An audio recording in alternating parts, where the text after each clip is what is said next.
one of thousands of service members facing termination in the coming months. This over the military's vaccine mandate still in effect that is first-class rescue swimmer Chad Watson, one of those among a team of first responders praised by President Biden for rescuing dozens in the aftermath of Hurricane Ian. You see that on your screen there.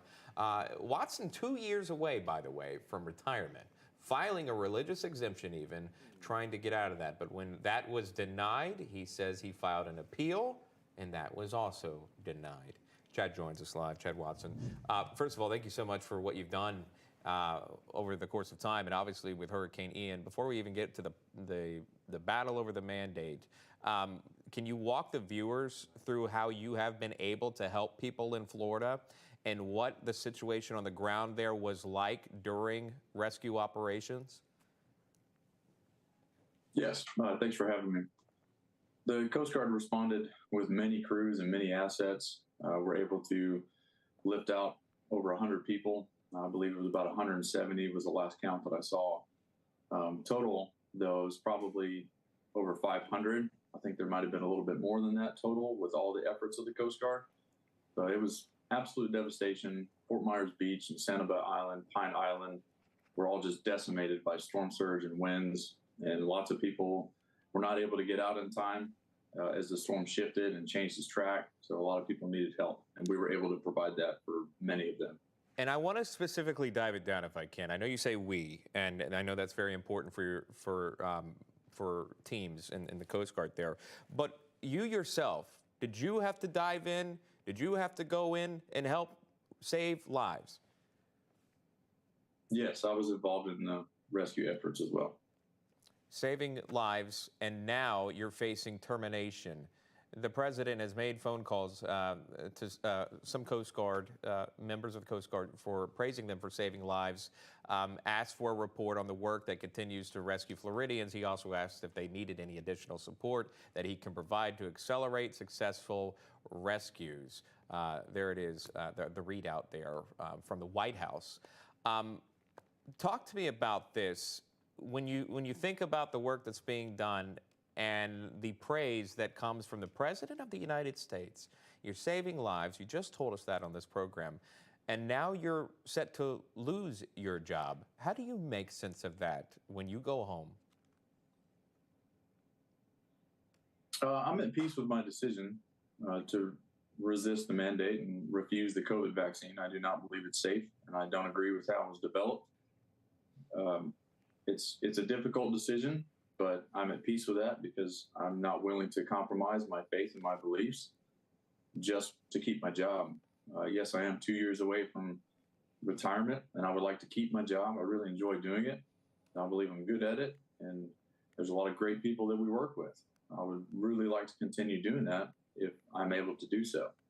But again, I'm not willing to compromise myself and what I stand for just to do that. I understand you're a man of your beliefs and your principles. You're standing by that. But do you wish that perhaps with more that is known now, with the CDC updating policies saying vaccinated should be treated just like unvaccinated, and there's natural immunity, et cetera, and obviously the private sector has moved on from a lot of these regulations, do you believe that maybe the government or the White House should reach out and, aside from saying, hey, thanks for saving all these lives, also you can keep your jobs because we need lives to continue to be saved, so should natural disasters happen? I would love to keep my job, and I certainly hope that they change their decision over the mandate and they allow us to stay. I would happily stay. And I don't want it to be lost on anyone as well.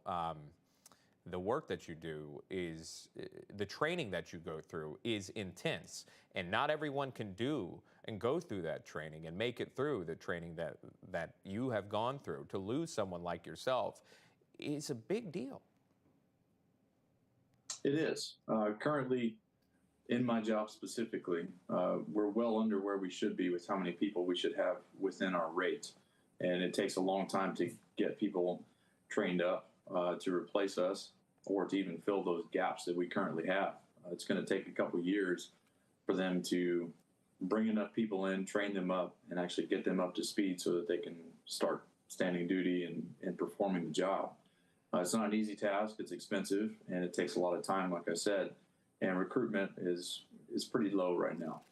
So it's certainly a challenge, and I don't think that by them getting rid of us, that's going to help anything. I think that's going to hurt more than anything, and especially the people that do stay or are able to stay, it's going to put more pressure on them as well.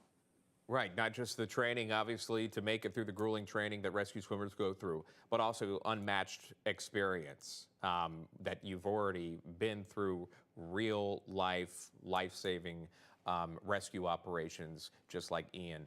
Just final closing thoughts with you, just a very candid conversation. What's next for Chad Watson? And do you have a family? What's next for you? Well, that depends on what the Coast Guard decides to do with this mandate. And if they reverse their decision, then I will stay and I will continue to serve. As I said, I love my job. But me and my family, I mean, we will be fine. We will make it happen. Take care of ourselves. And, you know, like I said before, I'm not willing to compromise my faith and my beliefs over this. So if the Coast Guard is okay with that, then I will stay. If not, then I'll move on. And you're waiting to hear word. I know that you filed for a religious exemption and an appeal, both denied. Is there any other avenue for you, or is this just a Hail Mary hoping that maybe someone would hear this call?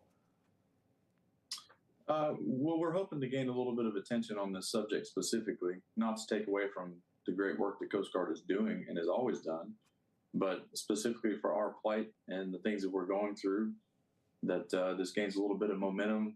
The court cases that are currently going on hopefully will grant us an injunction and at least buy us some time until the courts can decide their final verdict. All right. We'll pay close attention to that.